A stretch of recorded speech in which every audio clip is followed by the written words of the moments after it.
Mr. Denham, 5 minutes. Thank you, Mr. Chairman. A very important topic, especially in light of our challenges on immigration Would you turn your microphone reform. on, please? Would you turn your microphone on, please? We can't hear you.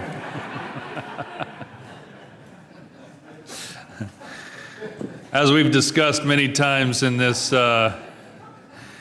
committee, the need for labor is of huge importance. I am one that wants to continue to fight to make sure that we have full reform on immigration policy, making sure that we can guarantee to the American public not only do we have secure borders and internal security, but obviously that we have a guest worker, guest labor program that allows us to continue to have the safest, greatest agriculture in the world. But with that comes opportunities to mechanize, as we have in the Central Valley, Miamans. What we grow, we're very mechanized, but in the Salinas Valley especially, lettuce, spring mix, especially strawberries, many crops have not gotten to that point yet, and there are some that may never get there. The question is, will we outsource, as we currently are, much of that produce to Mexico and other countries because of their labor source and possibly even sacrifice on the food safety side? Or will we actually be able to address both labor and mechanization so that we can continue to have the best and most abundant agriculture anywhere? And I know this committee, especially when it comes to the Farm Bill, we have done more, not only with specialty crops, but also with ag research. Wonder specifically, Mr. Murphy, first, if you could talk on some of the research that is being done by the UC system or even CSU and our community college level to help automate on the berries, which I believe is one of the most difficult crops to actually mechanize. Yeah, there is no question. Most of the work on the mechanization of the harvesting of berries is being left up to private industry right now. Mr. Wisniewski's got a very interesting project, which we're close to. We're involved in a project as well. We're all looking at these various projects. To the extent that we tap into the universities, that's happening.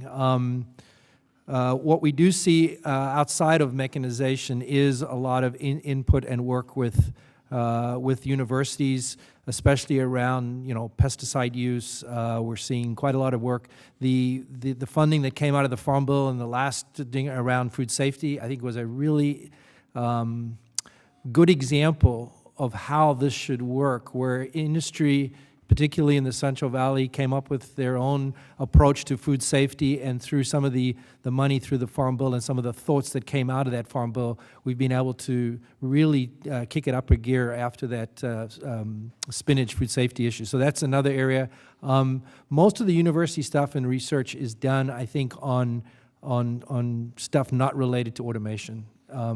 But ultimately, I think in this area, as I said earlier today, it's really going to be a public-private sector work in this regard. That's where most of the energy is right now.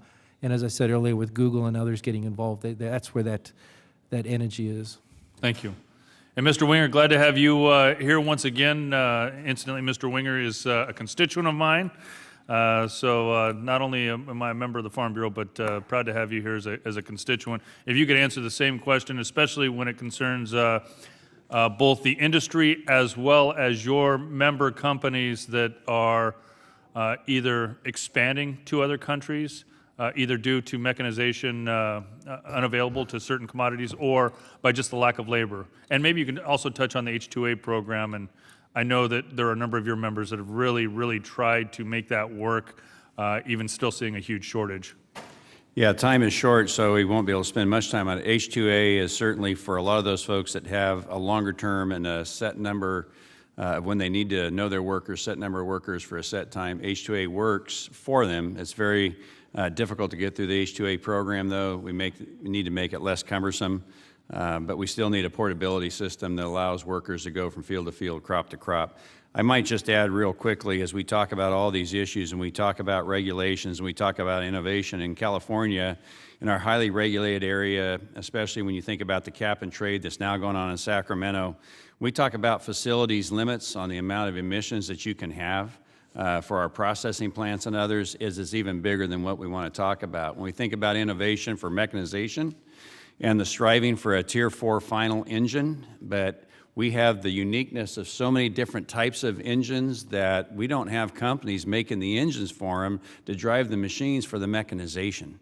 So there's a lot more we can talk about when we have time to talk about it, but certainly regulation does drive innovation. But in California, unfortunately, I think we're seeing that regulation is stifling it. Gentleman's time has expired. But by the way, Costa claimed him as a constituent as well. So are you saying that Mr. Wenger committed voter fraud? He votes for both you guys? He farms in a lot of areas. Yes.